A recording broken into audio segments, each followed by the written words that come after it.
Veterans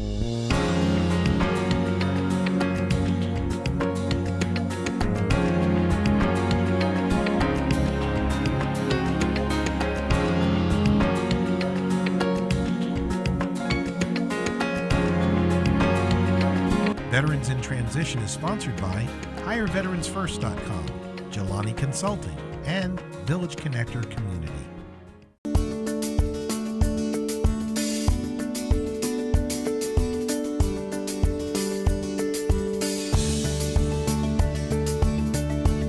Welcome to Veterans in Transition, where we promote the veteran community. Each week we travel around the region highlighting veteran-related news, issues, and events. In this episode, we introduce you to a woman who refused chemotherapy and lives to empower others to a healthy lifestyle. In business, we'll share tips on becoming procurement ready. We highlight an organization headed by U.S. Naval Academy grads that prepares the next generation for college. We'll preview our upcoming Vietnam Veteran Special and this week's Vets Talk. She comes from a military family, an ovarian cancer survivor. She's a former U.S. Air Force colonel who served as a physicist for over 26 years. During her time in the Air Force, she specialized in the area of electro-optics and laser. She's experienced with space launch, missile defense, biological defense, and NATO operations. Deanna's journey is inspiring and a true testament to her tenacity in seeking to heal in mind, body, and spirit. She has woven together her background in science, along with her intuition and faith, to persevere against all odds. Correspondent Michelle Irby has this story. So how did you make that transition from boots to heels, or a transition from military to civilian life or entrepreneurship?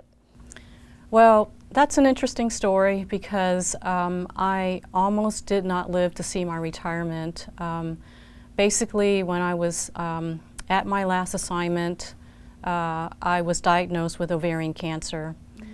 And I still, just remember it very vividly in my mind. I made the decision to try to heal naturally and holistically because I realized that even on a morphine IV, it did nothing to reduce my pain. And within 3 months of making that change to my diet and nutrition, I noticed that my elevated tumor markers came back to normal. And not only that, but the tumor, which was on my left ovary, actually began to shrink. And so I kept this up, and 10 months into this, I get tested and find that the tumor's actually starting to die from the inside out. And so I naively assumed at that point that, everything is under control. And I went back to working my 16 to 18 hour days in the military and traveled, TDY, on business overseas to Asia, to the Philippines and Korea, where I could not maintain that diet and regimen. And I can still remember the night that I landed back from Korea, I hemorrhaged. And I could see the bruising on my abdomen, and I started to hemorrhage just on a regular basis every 2 weeks. And it seemed as if I crossed a point of no return, because then my tumor started to grow aggressively. My tumor markers that were normal just became extremely elevated. And within about 6 months after that, my lungs collapsed, filled with fluid, and my doctors lost hope for my survival at that point. And they placed me under hospice care on oxygen, and my oncologist gave me 1 to 2 months to live. And when I was in that state, I started reflecting back on my time in the military. It was about 26 years.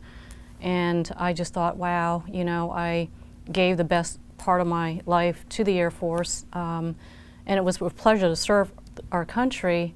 But then I felt like, wow, now I'm not even going to be able to live to see my retirement. But, and so they were preparing me to die, trying to give me morphine to control the pain.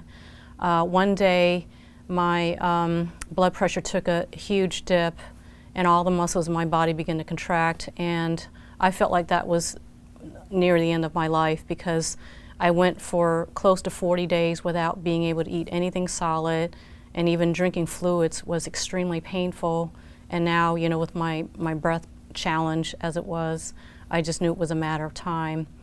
And so when my blood pressure took a dip like that, I just wanted to see if there was just one last chance that the medical community could perhaps help me.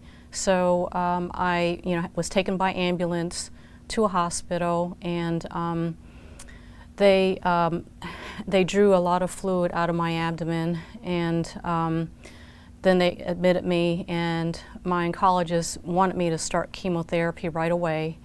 And he said he would give me 2 days to think about it. Well, during those 2 days, I prayed, and I just said to God, you know, if you want me to do chemo, I will, but you know, you're going to have to tell me directly, because as a scientist, I know how detrimental chemo is on the immune system. And so what came back to me was, well, you know, they just took that fluid out of your abdomen. Why don't you ask for the cytology report? And so I did. The next day, I asked the doctor for it, and he refused. He said, you know, your condition is so poor, you've got 1 to 2 months left to live. If you don't do the chemo, I'm going to put you right back into hospice, where you are most certainly going to die. And I pushed back, you know, because of what I had heard in my prayers. And finally, he agreed. And he came back to me 2 days later, and he said, you know, your intuition to wait for this report was a good one, because it came back negative for cancer cells. That was a shock to all the doctors. It was certainly a surprise for me. And so he says, now this opens up the opportunity for you to have surgery. And so I agreed to that and had to get transferred to another hospital. You know, it was just a very long process, because my blood levels were low, and they weren't sure I was even strong enough to undergo a major surgery. I had to go through 5 blood transfusions. But I came through that and went through 3 months of intensive rehabilitation. And that's what gave me the passion to actually start my business, because I realized that there was a lot of research and a lot that I learned through being confronted with my own mortality. And I started my business mainly to try to give hope to people who are dealing with chronic health issues, and to just educate people that there are alternative methods to healing, you know, in conjunction with conventional medical treatment. So I won't ask you what makes it unique, because your testimony in and of itself makes it unique, and you are a walking billboard for answered prayer. And so the keys to your success, how would you say that your journey has made you successful? What do you offer as keys to success for your business? I would say just having a desire to learn, you know, a desire to seek the truth in all things, because you know, sometimes we may get used to certain systems and ways of doing things, and I think we need to learn, you know, that there might be other ways of doing things. That was certainly my own journey. There were many things I learned. I actually had to learn how to let go, you know, and the first let go that I had to learn was to let go of my career. You know, that's what actually, you know, just my desire to serve, and, you know, the duty that they instill in us as military officers, and, you know, we're always just pushing for the mission to try to take care of the people. And I did not take care of myself in the process. And so I had to learn to let go, you know, and to realize that my identity was not wrapped around my career, that there was much more to life and my purpose here, you know, in this life. And I also had to learn how to let go of my way of thinking, because, you know, as a scientist, it's very easy for me to just get very analytical about things. But you know, at a certain point, I had to realize that, you know, you know, something had to be done, or I would not be here on this earth much longer.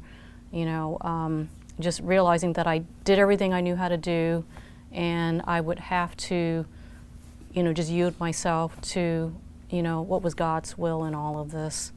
And the final let go that I learned was to let go of life itself, because I needed to have that peace in order to go into the surgery, because, we have fear that just creates stress and all these biochemical changes in the body, which really don't help our immune system.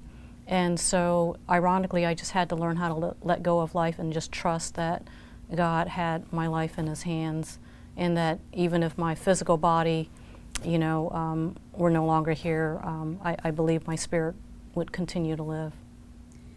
Leadership Links. The founding members are all graduates from the U.S. Naval Academy. Their purpose? To develop servant leaders who are committed to leaving a legacy of global impact. Recently, they held a Links Forum for Youth at the University of Maryland College Park, providing leadership, education, and college preparation for students and parents. What I want to talk to you about today is positive peer pressure.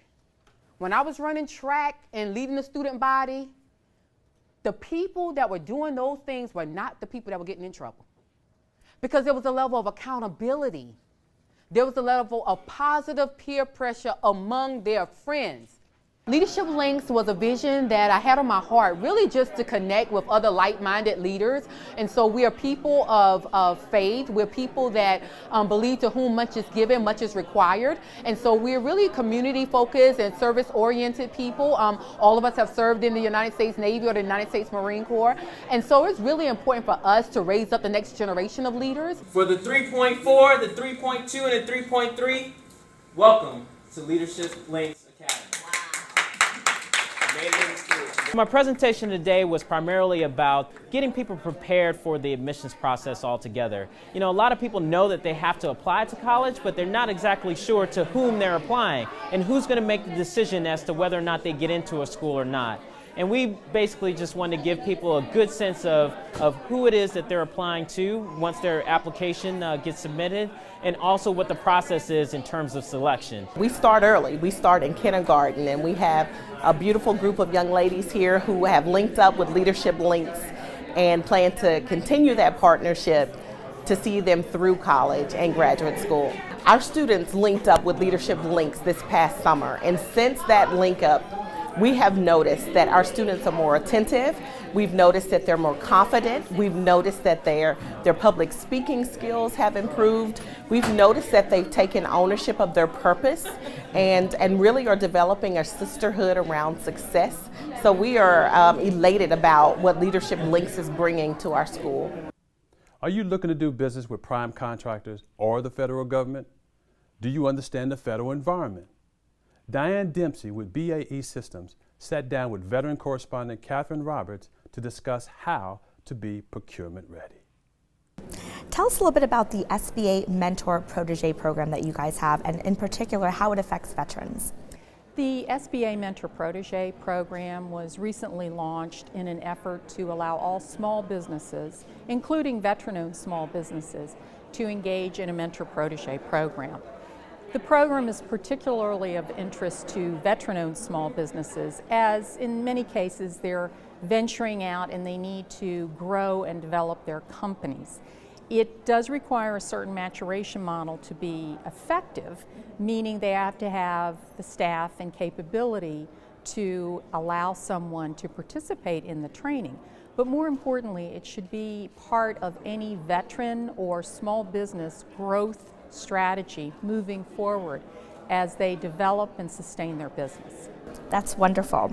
Now tell us a little bit about the cybersecurity and financial readiness for veterans. Well, I always talk about being procurement ready, because if you have the opportunity to support a prime contractor or the government, you need to be procurement ready, and that means you need to understand the environment in which we contract so they know how to submit a proposal. They need to understand cost elements that make them competitive. They also need to understand the financial health of their company is very important. We need to know that when we contract with a company, they'll be able to complete the tasking. and that tasking could be as long as 5 years. We also look at cybersecurity initiatives to make sure that as part of our supply chain, they have certain elements in place that will guard our data and their data from cyber attacks. So that's a very important initiative. Now, obviously you enjoy working with veterans. You have a statement that you're known for. Can you tell us a little bit about that? I always tell small businesses and veteran businesses to make sure that they follow up. And we always refer to it as the FU initiative, because we need to make sure that people understand the critical part of following up. When you meet me as a veteran-owned small business, woman-owned small business, at an event like this, and I ask you to send your capability information to me, you must do that in order to allow me to send it to our acquisition teams. Unless you follow up in the appropriate manner, you're never going to get any business with any prime contractors or with the government. So efficient and effective follow-up, providing the information and data that's needed to review the company and vet it properly, is critical to your success. So tell us, what is your favorite part about working with women veterans? Seeing the growth and development in business in general is exciting.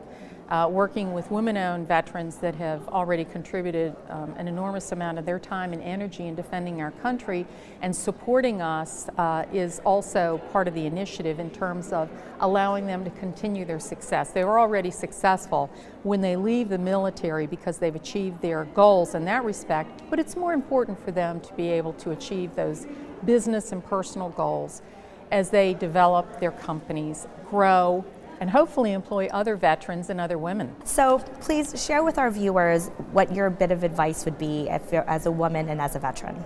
Well, always be ready to respond effectively and efficiently. I think that follow-up is critical. I call it flawless performance. You want to be able to execute at the highest level. You never want your customer to have to come to you with a complaint. You want to understand the environment. You want to know that your performance is critical to the mission, whatever the mission is, and you want them to feel that you are a trusted partner at all times. Wonderful. Well, thank you so much for your wisdom and your time. My pleasure.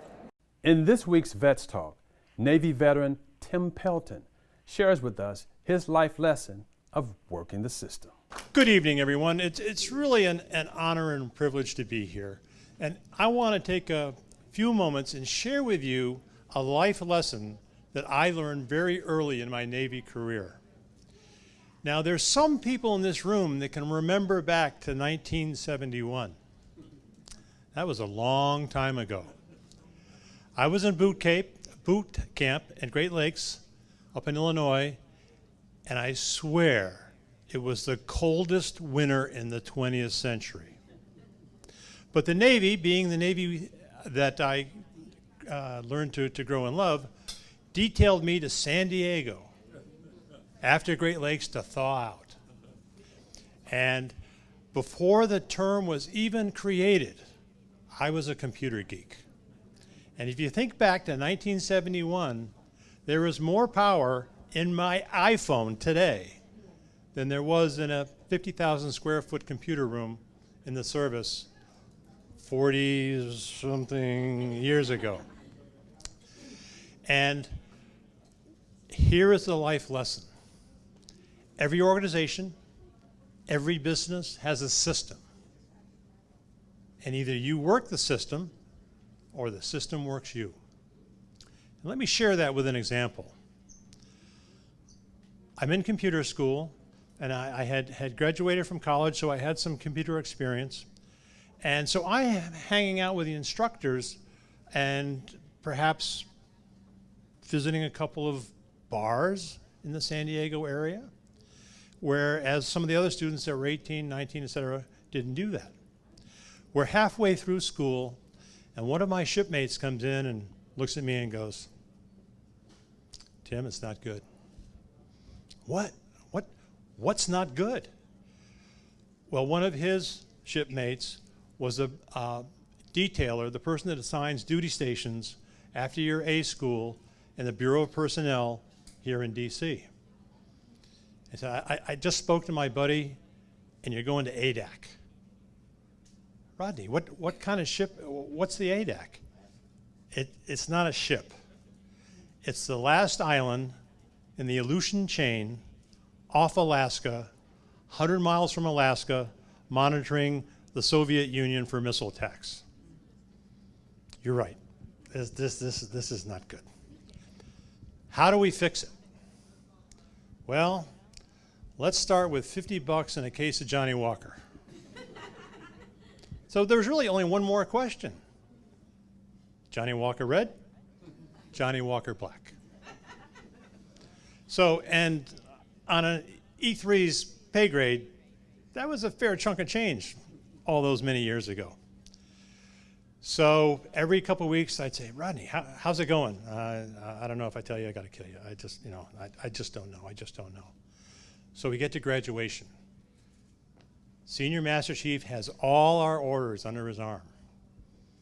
And he gets to me and he says, Pelton, where'd you want to go? Boston Navy Yard, Senior.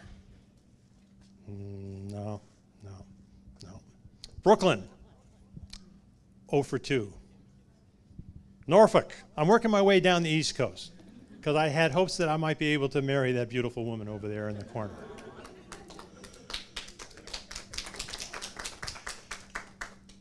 And so he says, nope, you're going to NAV Cossack. Excuse me, Senior, what the hell is a NAV Cossack? Naval Command System Support Activity, Building 196, Washington Navy Yard. And I looked over at my friend, and today we high five and we butt slap and do all kinds. It was just a little, that's all it took. And so that was the lesson that I learned, that there's a system and you need to work the system. And in the rest of my Navy career, fire service career, entrepreneurial career, I help people work the system. It's that simple. I pay it forward every day from an experience that came to me a long, long time ago. And the takeaway for tonight is integrity is simply doing the right thing even if no one is looking. Thank you. As a commemorative partner with the Vietnam War commemoration, Veterans in Transition assembled 5 Vietnam veterans to share their story of service, sacrifice, lessons learned, and giving back to the community. Here's a sample of what's to come in our upcoming Veterans in Transition Vietnam Special. 2007, Congress begins to understand that the country did not properly thank the veterans. 2008, President Bush signs a proclamation which starts the process. We began in 2012 with the actual commemoration. Today begins the 50th commemoration of our war in Vietnam. It's another opportunity to say to our Vietnam veterans what we should have been saying from the beginning. Welcome home. Thank you. I joined the Marine Corps at age 17, and I graduated from high school in 1966. In June of 1966, and in July of 1966, I was in an exotic island called Parris Island, South Carolina. And one of the advantages that I think I had was that I stayed, I was a regular officer, so I was still on active duty. But I was serving with many of the same people I'd served with in Vietnam. And we told those stories over and over again. And I think that was the thing that helped us come back to earth. I heard great stories, so the only place that I felt that I should go was the Navy. At the age of 16, I asked my mom to allow me to join the Navy Reserve. The port of Palm Beach was just a few blocks away, basically, and I wanted to be able to start my career early because I knew exactly what I wanted to do in my life. I'm making my way through, and I'm in that last 45 days or so where you start to get really, really cautious and really concerned. And and the strangest thing is you get to a phase where you're not even sure you want to go home.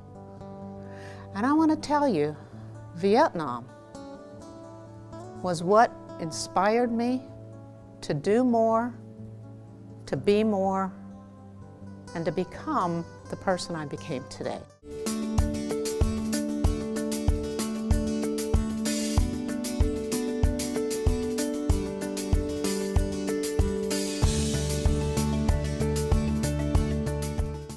That's all for this edition of Veterans in Transition.